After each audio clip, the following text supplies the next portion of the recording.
Okay, let's continue to work on this table. So this time we are looking at this second problem. We have the temperature 140 degrees Celsius and the specific enthalpy is 1800. If you have these temperature and specific enthalpy, we need to determine the phase change process first. If you look at this summary slide, we need to determine its phase change process by using a property diagram, either temperature diagram or pressure diagram. So in this case, we know temperature. So if you know temperature T, which is 140 degrees Celsius, we can make pressure diagram. So it's going to be T V or PU or pH, and we know the specific enthalpy H, so it is convenient to use pH diagram. So it's going to be pH diagram. pH diagram looks like this. To complete this pH diagram, we need to know three properties. They are P set, this one HF, the specific enthalpy of this F saturated liquid, and this one Hg, the specific enthalpy of saturated vapor. Where can we find these three properties from? Since we know the temperature of the system, we can go to the temperature table. So if you go to the temperature table right here, table A2, we can find 140 degrees Celsius, which is here, 140 degrees Celsius. So P sat is the second column at this temperature. So 3.613. However, the unit of this pressure is bar. So 3.613 is 361.3 kilopascal, because 1 bar is 100 kilopascal. So this one is going to be 361.3 kilopascal. What about HF and Hg? Let's find HF. This one, specific enthalpy of saturated liquid, and Hg, the specific enthalpy of saturated vapor. So HF, Hg that we are looking for is going to be this one, HF, and this one, Hg. So let me write these two values on this pH diagram. So this is pH, 589.13 kilojoule per kilogram, and Hg, 2733.9 kilojoule per kilogram. So that's how you make pH diagram at 140 degrees Celsius. On this pH diagram, this line represents number one, compressed liquid. This point represents saturated liquid, number two.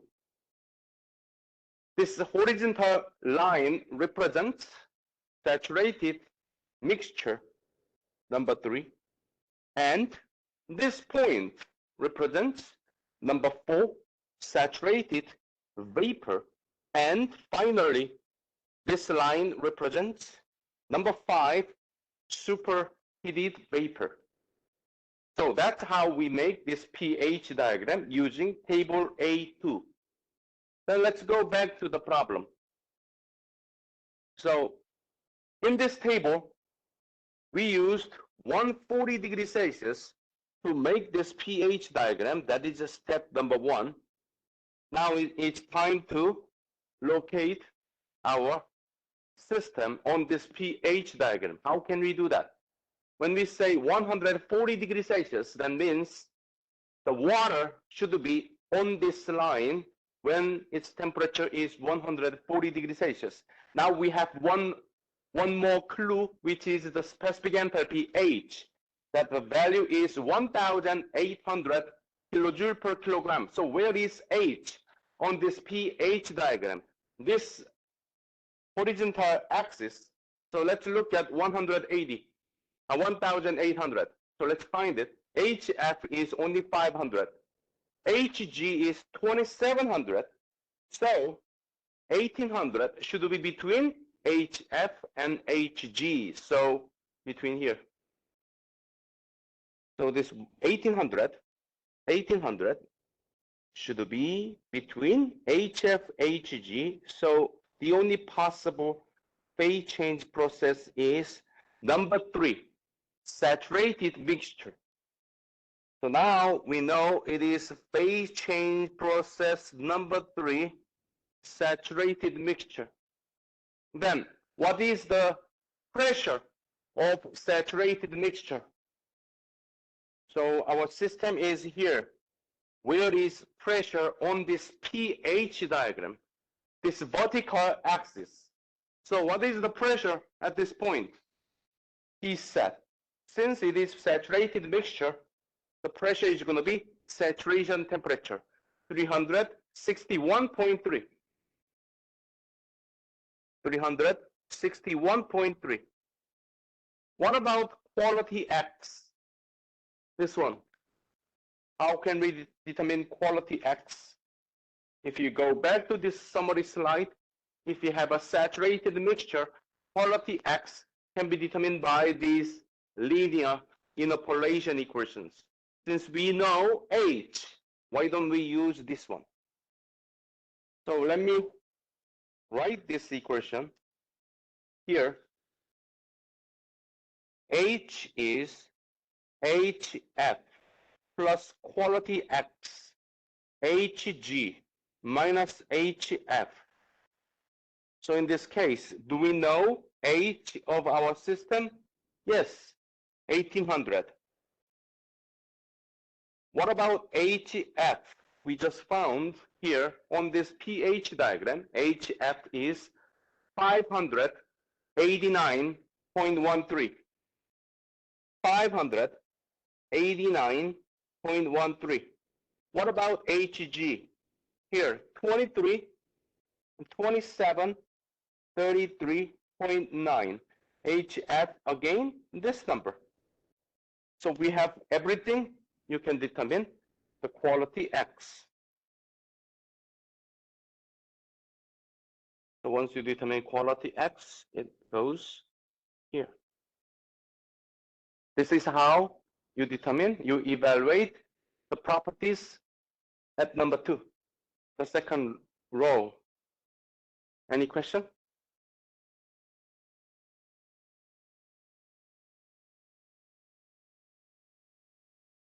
Yes.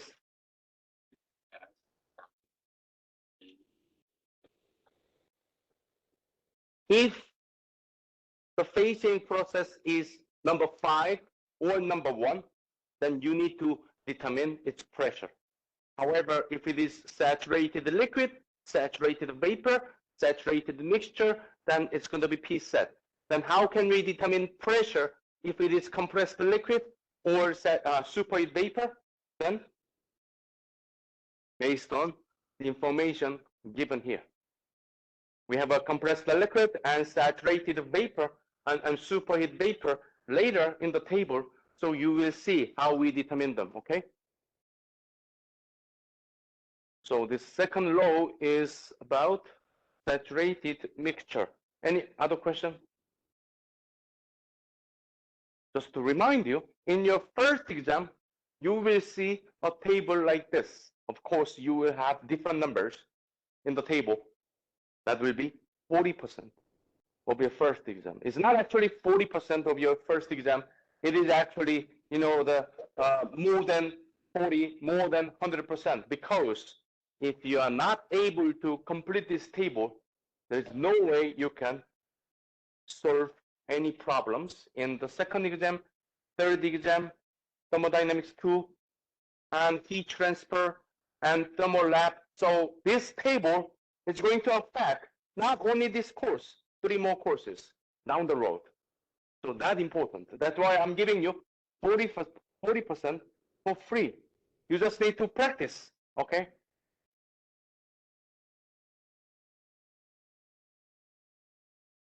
If you don't have question on this table, then let's move on. Next problem, we have pressure 950 kilopascal and quality X. Oh, we have a quality X. I know pressure and we have quality X. So let's go back to the summary slide. What happens if we have a quality X? Yes, it is a saturated liquid. Phase change process number 2, saturated liquid when quality X is 0. Quality X is the ratio between saturated liquid and saturated vapor. So if you have a saturated liquid, quality X is 0. If you have a saturated vapor, quality X is 1. If you have quality X between 0 and 1, that means saturated mixture.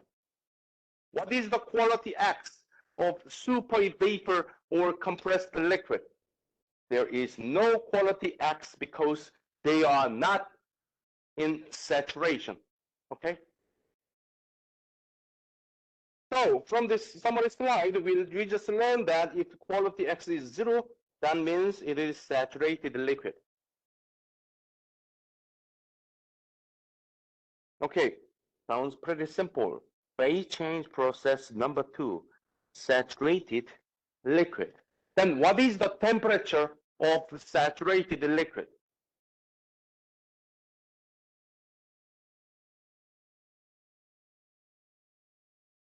What is the temperature of saturated liquid? Saturation temperature, because it is under saturation. Saturated liquid means that the temperature, the condition is at the saturation, however, it hasn't vaporized yet. That is saturated liquid. So the temperature of saturated liquid is T set. Pressure of saturated liquid is going to be T set. So if you know temperature, then pressure is going to be saturation pressure. If you know pressure, the temperature is going to be saturation temperature. So we just need to determine saturation temperature at 950. So let's go find 950.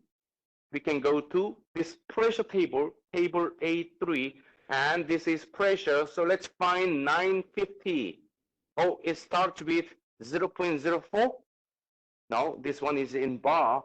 So 0.04 is 4 kilopascal, 6, and etc., 5, which is 500 kilopascal, 600, 700, 800, 900, and 950. No, we have 1000 kilopascal. So how you can determine the saturation pressure at 900 kilopascal? By using linear interpolation. So 900 kilopascal is 9.5. So we have 9.5, and 10. We just need to find the temperature at 9.5. So we can do linear interpolation between 175.4 and 179.9. So let's do the linear interpolation.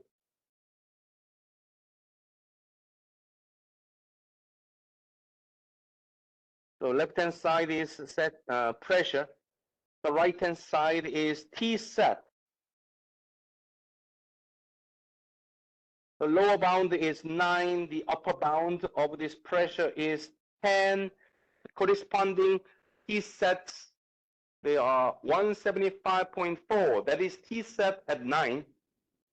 T set at 9, 175.4. What about the T set at 10? So when pressure is 10 bar, T set is 179.9. When pressure is 10 bar, which is the bottom right corner of the list in the left-hand side, then the bottom right corner on the right-hand side, we are going to write 179.9. So in this equation, 175 is T set at 9, 179 is T set at 10, okay? Then what is the pressure that we want to determine T set? 9.5. Then what is the T set at 9.5? Of course, we do not know that. So that is the unknown T set. What about here and here? We can write the numbers below. 10, this one, 179.9. So if you solve this equation, you get T set 177.65.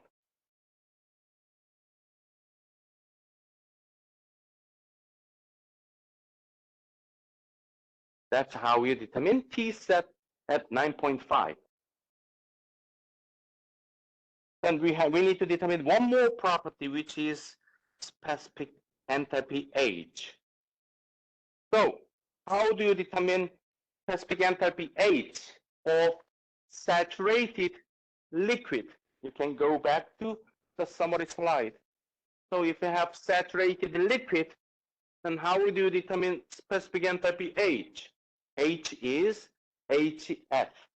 Okay, H is HF. Let's go back to the summary slide. HF, where is HF? Let's find HF. This one.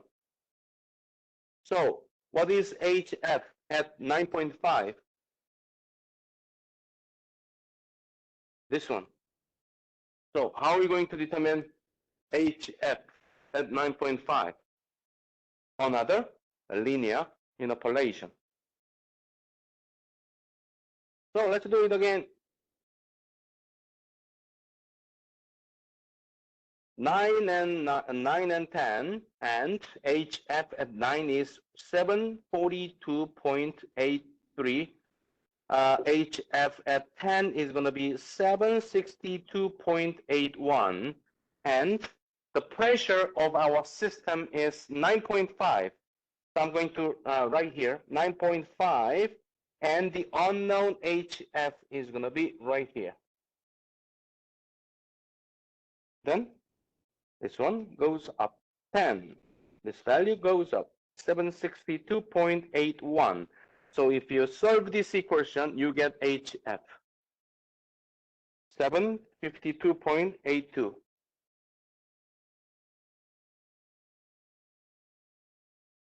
So that's how you evaluate properties of saturated liquid. Any question?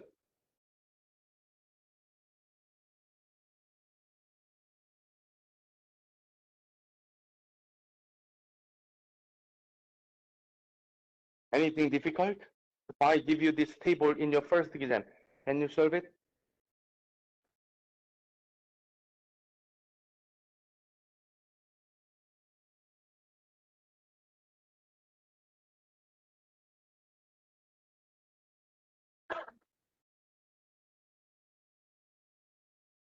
Okay, let's go to the next problem. This time we have temperature and pressure. Temperature is 80 degrees Celsius. Pressure is 500 kilopascal. So we need to determine the phase change process. How can we do that? We can make a property diagram. So there are two property diagrams, pressure diagram, temperature diagram. Which one are we going to make? We can do both of them because we know temperature and pressure. So this time I'm going to use this temperature. Temperature T is 80 degrees Celsius. At this temperature, we can make P, V, PU, pH. However, we are interested in H. So why don't we make pH diagram? This pH diagram looks like this. To complete this pH diagram, we need to know three properties. They are P set,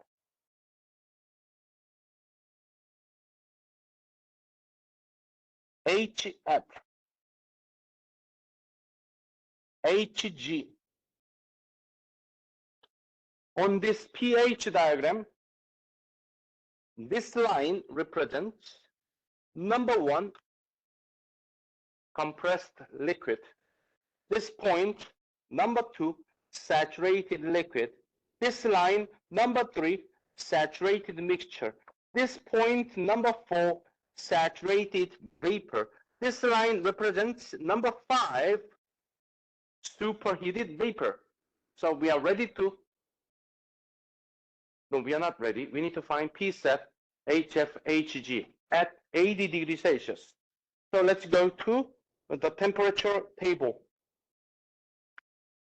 So where is the temperature table? It's right here.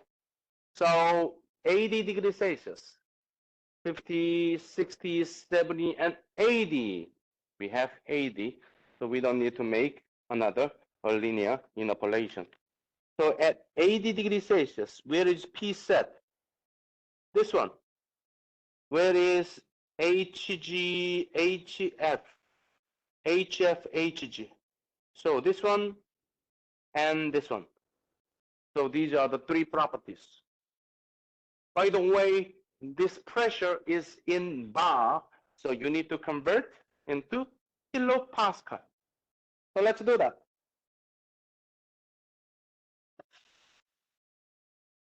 .4739 bar is going to be 47.39 kilopascal. HF is 334.91 kilojoule per kilogram.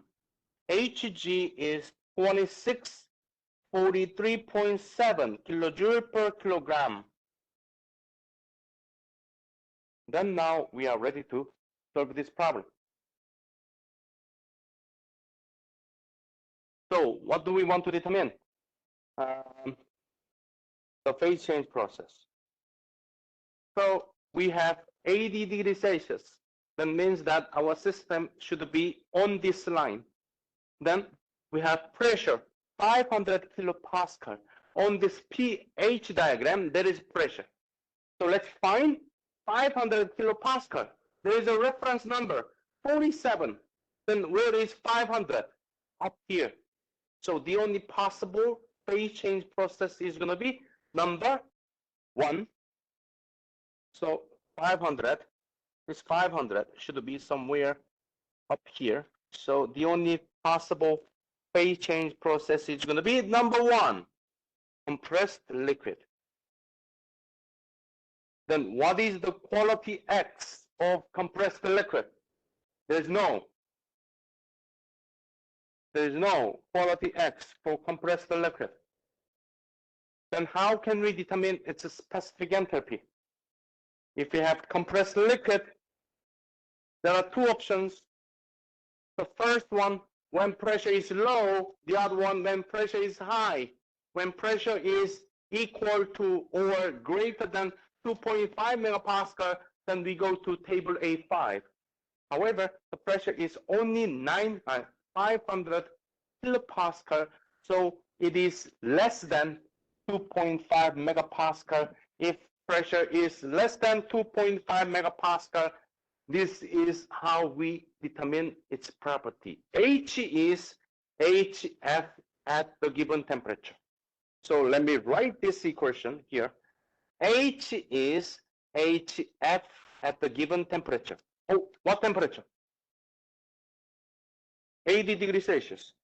HF at 80. So what is HF at 80? HF, this one, at 80, 334.91. 334.91. That's how you determine the specific enthalpy of compressed liquid. What if this pressure is not 500, maybe 2,500? Then we are not going to use that one. We go to its compressed liquid table, table A5. Okay, so you need to determine, whether we're going to use the compressed liquid table, or you can approximate its property by using this equation. Okay, so you need to check its pressure.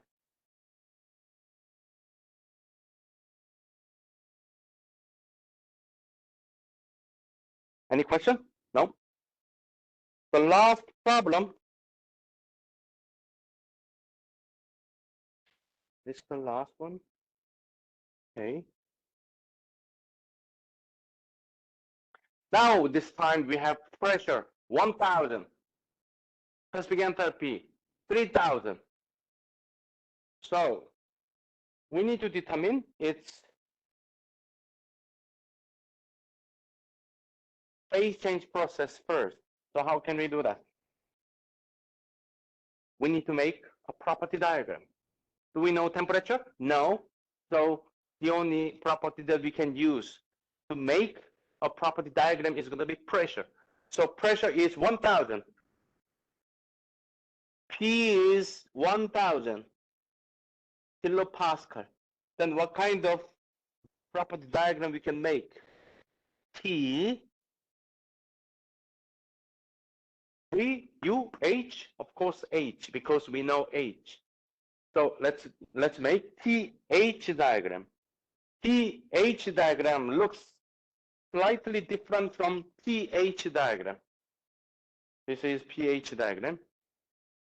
This is pH diagram. What about TH diagram? Looks similar, but the upside down of pH. So this way. So TH diagram looks like this. To make this TH diagram, we need to know three properties. This one first. Tsat. This one. HF. This one. HG. So let's find Tsat, HF, HG. From where? From this pressure. So let's go to saturated water pressure table. Here is saturated water pressure table. And let's find 1,000 kilopascal. The unit of this pressure is bar. So 1,000 kilopascal is 10 bar. So there's a 10 here. At 10 bar, this is the saturation pressure, Tsat, 179.9 degrees Celsius. And there's a HF, HG. So let's find the values that we are looking for. This one and this one. So let me write this one here, HG here. 762.81 kilojoule per kilogram, 2778.1 kilojoule per kilogram. On this TH diagram, this line represents number 1, compressed liquid. This point, number 2, saturated liquid. This line, number 3, saturated mixture. This point, number 4, saturated vapor. And finally, this line represents number 5, superheated vapor. Okay, so we are ready to determine its phase change process. What do we know? We know 1,000 kilopascal. That's how we made this TH diagram. Now it's time to look at the other property that we know. This one. So we have specific enthalpy, 3162. So where is specific enthalpy? On this TH diagram. This horizontal axis is specific enthalpy. So let's find 3000.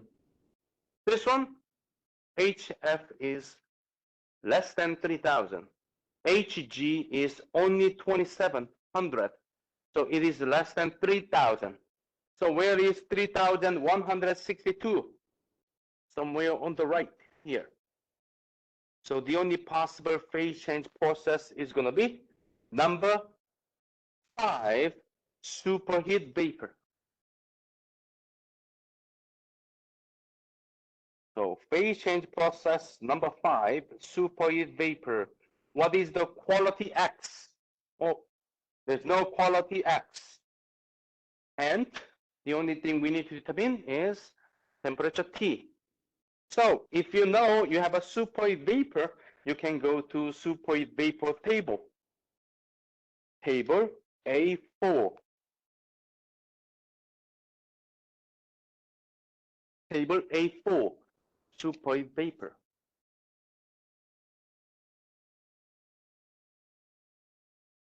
So this one is for 1000 kilopascal, which is 1 megapascal. So we can use any numbers here.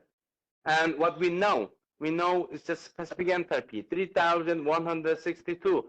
So let's find this value on this table. Where is H? This one. So H is in this column. So let's find 3162. Greater than this one, less than this one. So our system is between these two numbers. That means what is the temperature of the system? Between these two numbers. You see this temperature T. So how can we find temperature at 3162? Another linear interpolation. So let's do a linear interpolation. Then how? This equation again. The left-hand side is temperature T. The right-hand side is a specific enthalpy H. So I'm going to write the lower end and the upper end of this temperature, and the corresponding specific enthalpy values are going to be on the right-hand side. So 320 and 360. 320 and 360. What is the corresponding specific enthalpy H values at 320, 360? These two. So let me write these two on the right-hand side. 3000, 93.9, 3178.9. Then what do we know? We know it's specific enthalpy. What is the specific enthalpy? 3162. So I'm going to write that specific enthalpy here. 3162.2. So what is the temperature at this specific enthalpy? Right here. So the unknown temperature T is going to be here. And we are almost ready. Then we can write this number up here. And write this number up here.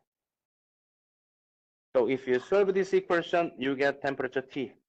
That goes in here. What is the temperature? 350.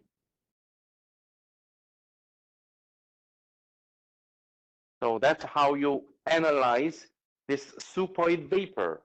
Any question?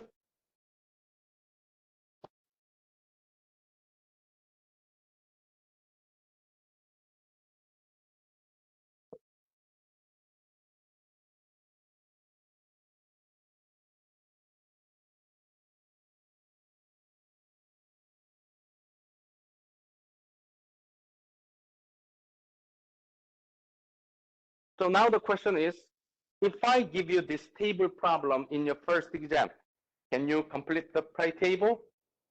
Now, the second question is that there's only 1 hour in the first exam. You have 4 problems, and one of them is this table. So you still need to solve 3 other problems. Can you finish this? Now you get the idea.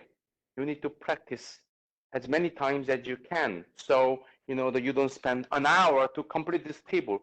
You need to complete this table maybe, within 20 minutes so you can solve the other 3 problems in the first exam. Okay? If I give you 1 hour to solve this table, all of you can do. Now the how I can rank, who is number 1, who is number 2, who is number 999. I will give you only 20 minutes for that. So that's why you need to practice. Okay? Because later on, when we go to chapter 6 or chapter 5, and you need to evaluate a property of your system multiple times in the process. What if each time it takes about 10 minutes to evaluate a property, and to solve one thermodynamics problem, you need to evaluate at least the 5 properties. If it takes 10 minutes to evaluate one property, that means that to solve that problem, just to evaluate 5 the values, to put them into your governing equation, it takes 15 minutes. Doesn't make sense, right? So in the first exam, 1 hour, and this is one of 4 problems. Okay? So now you have all the information you need. What you can do is practice. Okay? So that's everything about how to complete this table. And we are going to study one more section, that is the ideal gas equation of a state. So your first exam is going to cover up to this section, okay? The ideal gas. From chapter 1, chapter 2, how to find a property by using the table and this ideal gas.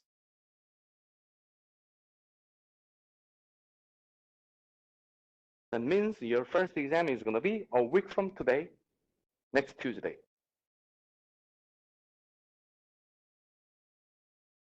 You have 4 problems, and one of them is, you already know, the table. There will be 1 problem from chapter 1. There will be 1 problem from chapter 2. Then what is the last problem? From here. So today we studied, the table and this one. So that means 60% of your first exam is from today's lecture. That's important, right? Okay, so let's talk about this ideal gas equation. So previously we used the table to evaluate a property rather than an equation. Why did we use a table? Because it's a phase change material. So we have a sensible energy change and latent energy change together. By the way, sensible energy change is the energy associated with temperature change. And latent energy is the energy associated with phase change from liquid to vapor, vapor to liquid. So we have 2 different energies are, changing. That's why we had to rely on a table rather than using the simple governing equation. What if there's a gas and there is no phase change? We can guarantee that there is no phase change. Like the air in this classroom. Do we expect a phase change? No. So if you study air in this classroom, we can assume that it's going to be a single phase material, only gas. We don't consider air as a liquid or solid. So there is no phase change. So there is only one energy is involved, that is sensible energy. Then you can use a simple equation. And there are, the 2 equations that we are going to study in this chapter 3. And let's, the first one is this one, the ideal gas equation of a state. So let me explain how to use this ideal gas equation of a state. It is pretty simple. PV is RT. PV is RT, or you can say PV is MRT. By the way, this specific volume V is capital V, volume divided by mass. So you can also rewrite this equation as P and actual volume V is mass RT. So what does it mean? In the previous example, let's say if we know pressure and temperature, how did we evaluate this specific enthalpy? Oh, we need to make a property diagram and then determine the phase change process and then go to appropriate table and then find this H. If that H value is not directly available, we need to do a linear interpolation. That's how we evaluated a property of a phase change process. On the other hand, if you have a pure material that doesn't undergo phase change, if you have a pressure and temperature, you can find, it's a specific volume directly from this simple equation. Then what kind of, then what kind of pressure are we going to use? In this equation, this pressure, so you don't want to do any kind of, the unit conversion. So always stick to these units. Pressure should be in kilopascal. And specific volume is going to be cubic meters per kilogram. And temperature should be, this is the most important thing. The temperature should be not in Celsius, but in Kelvin. Many people make this mistake. Okay, so when you use the ideal gas equation of state, the temperature should be in Kelvin, not degree Celsius. So I'm going to, add, maybe a couple of stars to emphasize. Don't make this mistake in your exam. 2 is not enough, so I'm going to add more. 4, 5, 6, and 7 stars. So make sure that you use Kelvin on this ideal gas equation of state. From my, teaching in the last 12 years of this course here in Texas, I always emphasize, adding as many stars as I can. But in the first exam, always about a third of the students make this mistake. So let's make this miracle happen. In this first exam, here in this classroom, no one is going to make this mistake. Okay, always Kelvin, no, not degree Celsius. Then the last the term is going to be this R. What is this R? The name of this R is gas constant. Gas constant. Then this gas constant is a material specific. So oxygen has its own gas constant, nitrogen has its own gas constant, carbon dioxide, and etc., etc. So there are many different gas constants. Then how can we find this gas constant? There's a table A1, and the way to determine this gas constant R is going to be using this equation. Gas constant R can be determined by universal gas constant, R bar, divided by M. Oh, wait. When I, saw M in the previous chapters, it was a lowercase. This one is capital. What is the difference? Of course, they are different. That's why one is lowercase, the other one is capital. Lowercase m is mass. Lowercase m is mass. This one is mass. Capital is, on the other hand, molecular weight or molecular mass. People use different names. They're the same thing. It has a unit kilogram per kilomole.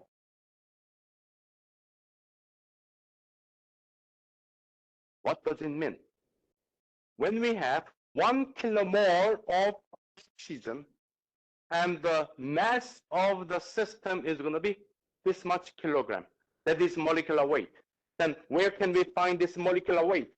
From table A1. So let's go, the C table A1.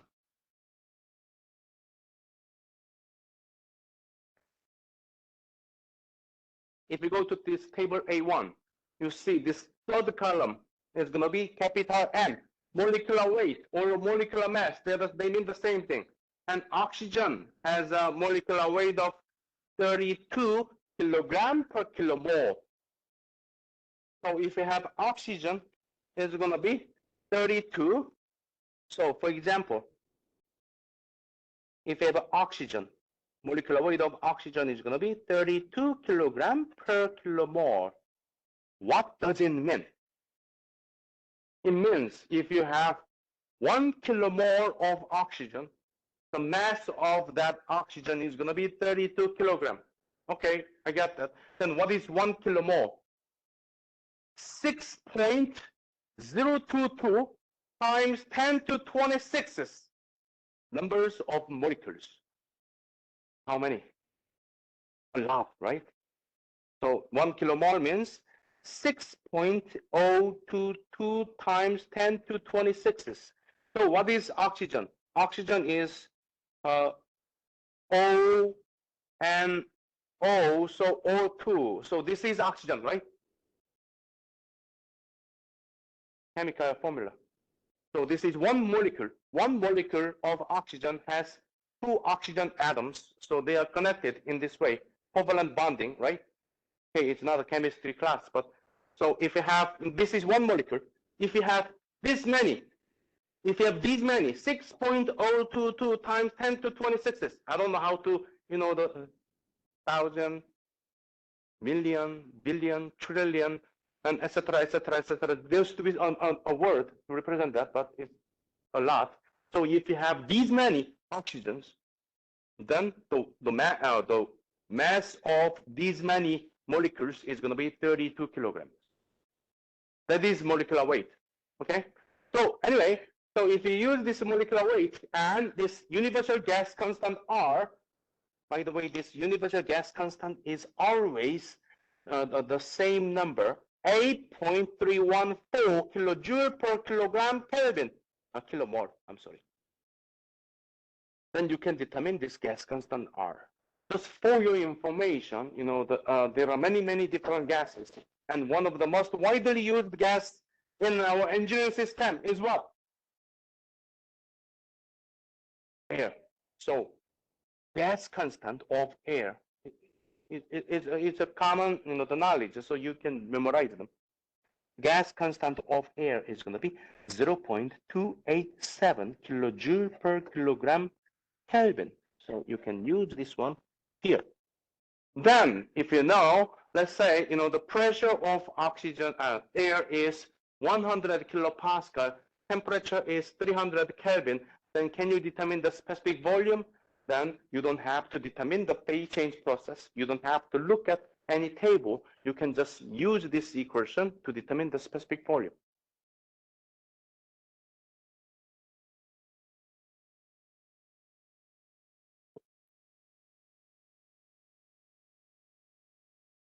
Any question? Before we solve any problems using this PVRT, let's look at this PVRT on a different view. PV is RT. Let's say this is air. So our system is air. So pressure, specific volume, gas constant, temperature. So let's look at one by one. This pressure, is it a variable or constant? Pressure. In other words, can this pressure change or not if you have air? It's a very simple question. Yes, it's a variable. Here is going to be 100 kilopascal approximately. What about Denver, Colorado? AD or something. What about on top of Mountain Everest? So this pressure is variable, can be any number. So this pressure is variable. What about this specific volume? Depends on pressure. It can change, right? No?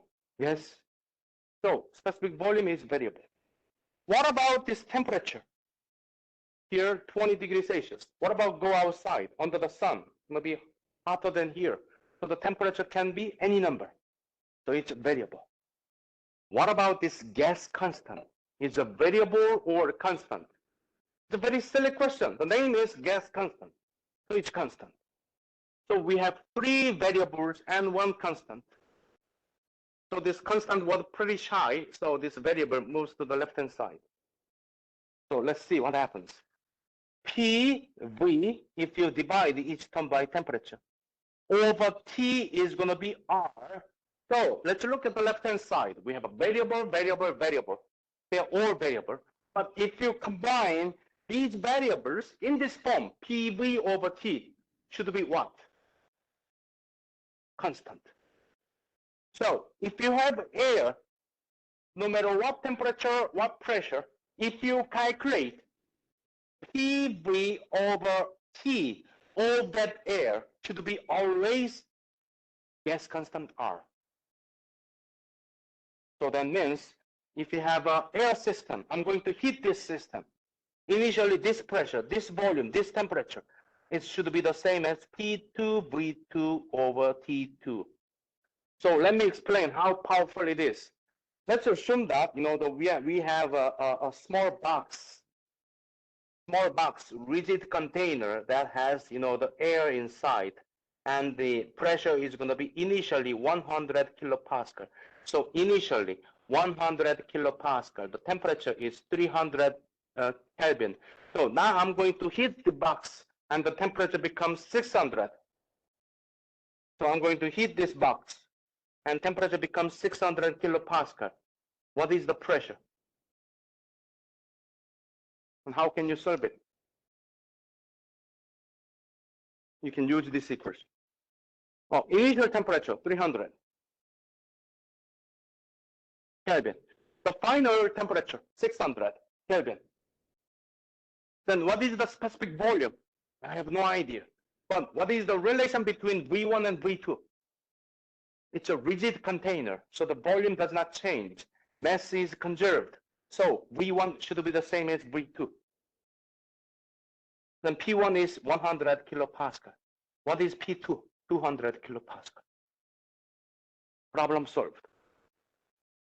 So if you use this ideal gas equation, analyzing a process can be pretty simple.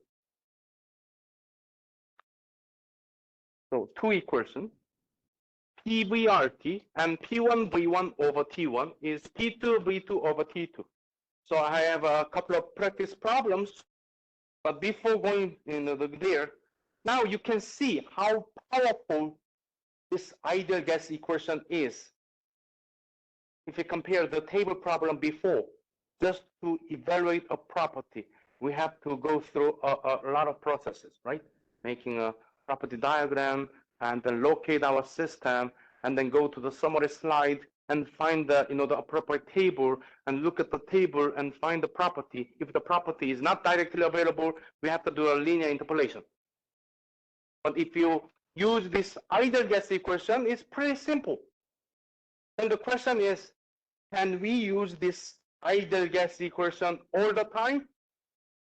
No, not really. An ideal gas is a theoretical gas composed of a set of randomly moving, non-interacting point particles. So if you have a gas, when this gas behaves like an ideal gas, then you can use this ideal gas equation. You cannot just apply ideal gas equation for any gas. The gas should be under a certain condition. So what is that condition? Randomly moving, non-interacting. When a gas can randomly move, non-interact.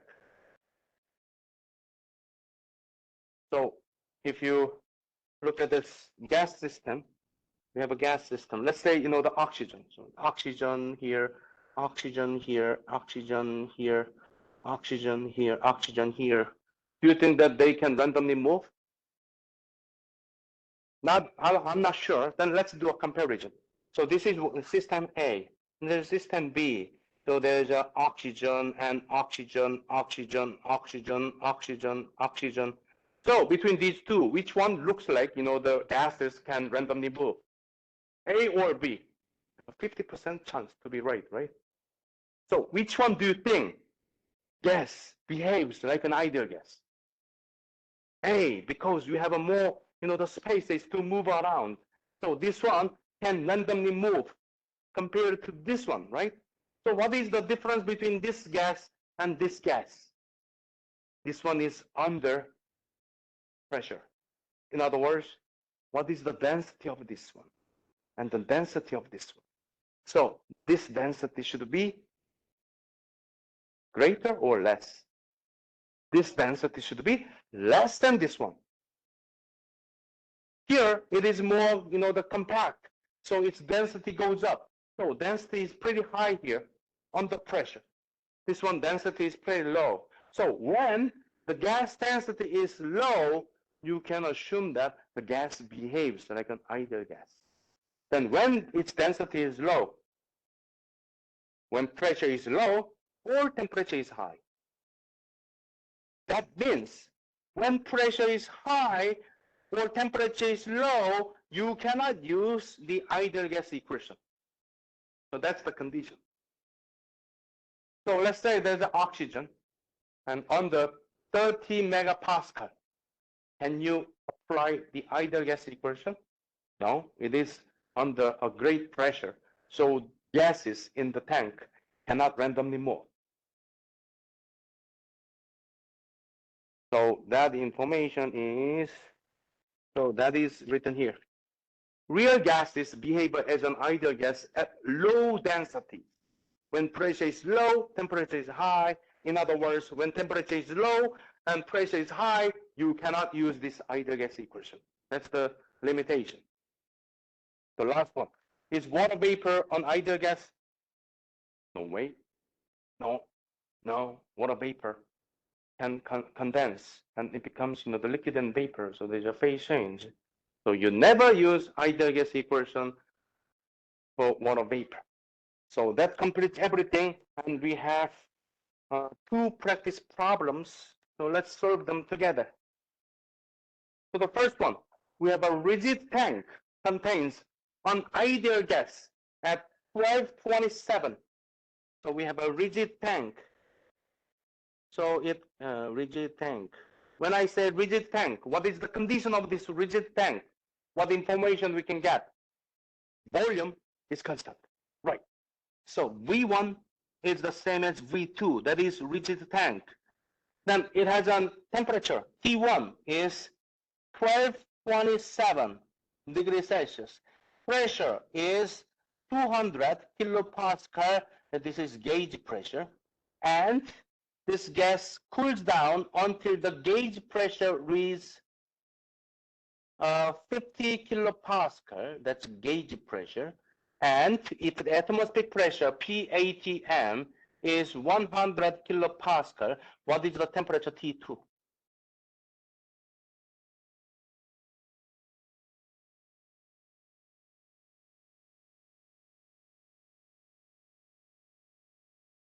We saw a similar example 10 minutes ago, this one, right? So maybe we can use that equation. This is the ideal gas equation. P1 V1 over T1 should be P2 V2 over T2. And since it is a rigid container, we know V1 is the same as V2, so I'm going to cross them out. Now, what is P1? 200. So this P1 is 200 kilopascal. T1 is 1227 degrees Celsius. T2 is 50 kilopascal. So can you determine T2 or there is a mistake? Of course, there's a mistake. Which one? Yes, right. So it's not 1227. You remember how many stars here? 7, right? Remember those 7 stars. So it's gonna be 1500 Kelvin. Then you can solve T2, or there's a mistake. That sounds like there's a more mistake, right? So what is that? Right, there's gauge pressure. So you have to use absolute pressure. What is the relation between gauge pressure and absolute pressure? PABS. Anti-braking system, right? It's going to be ATM, automatic teller machine, plus P gauge. So this 200 is going to be 200 plus 100. So the pressure, the absolute pressure, P1 is going to be 300. The gauge pressure is 50. The final pressure is 50. So the absolute pressure is going to be 50 plus 100. So 150 kilopascal. Then what is T2? 750 Kelvin. Any question? If I give you this problem in the first exam, can you solve it? Yeah, much easier than the table problem. It's very simple.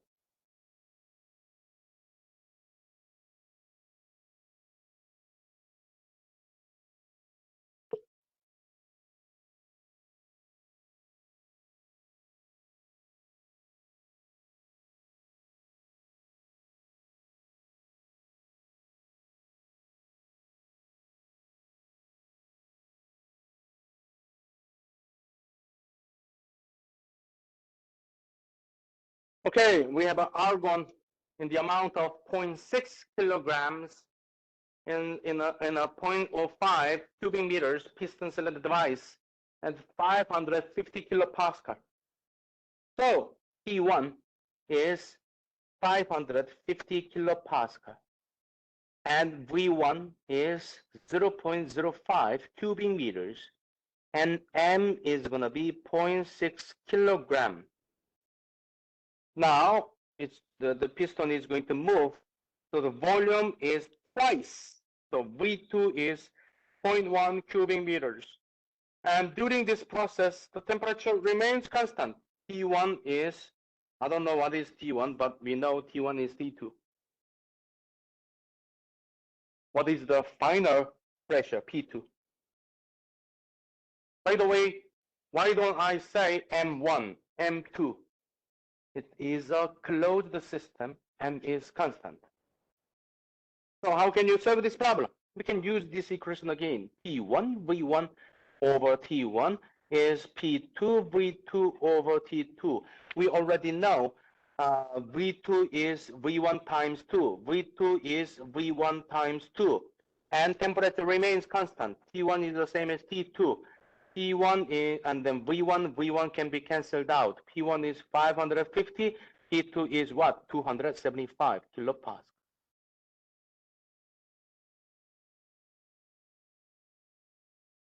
Very simple, right? The ideal gas equation is simple.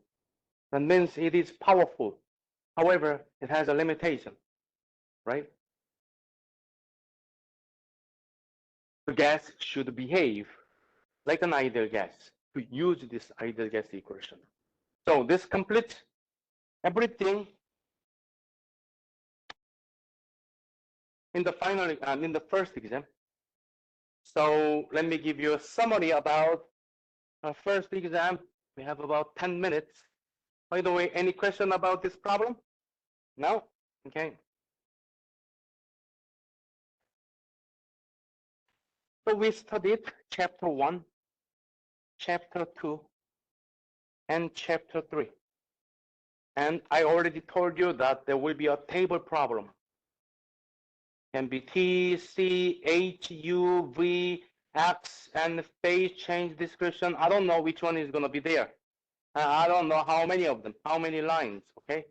But completing this table is going to be 40%.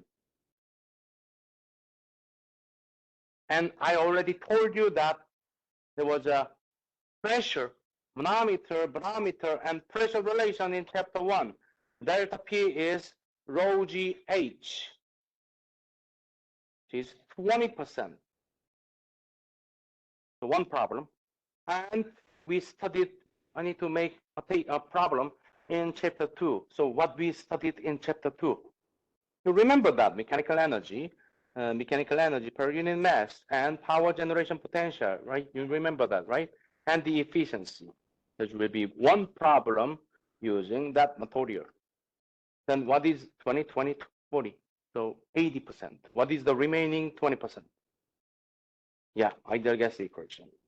PV is RT, or P1 V1 over T1 is T2 V2 over T2. So I disclosed everything about the first exam.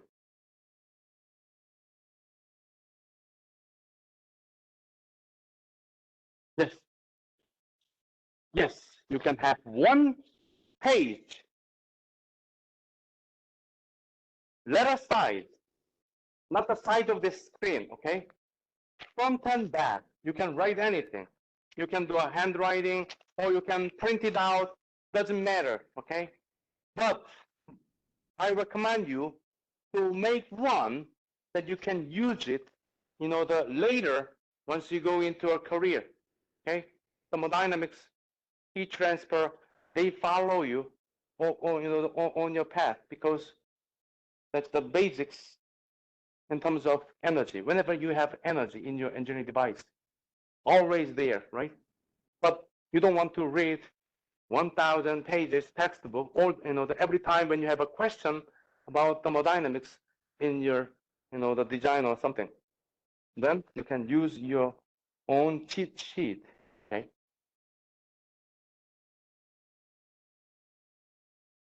You can write anything, anything, or even you can even draw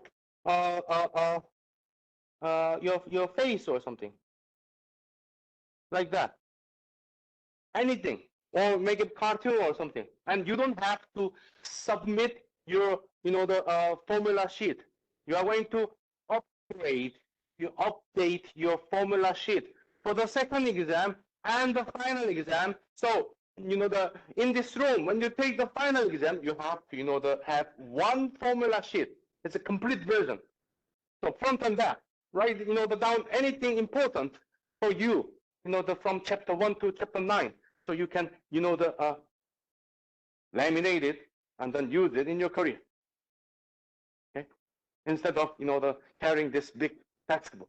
Okay, so that's everything about the summary of the first exam. Any question? So the first exam is going to be a week from today in this classroom, 1 hour. How many problems? 1, 2, 3, 4. But actually more than 4, because this table problem contains more than one problem, right?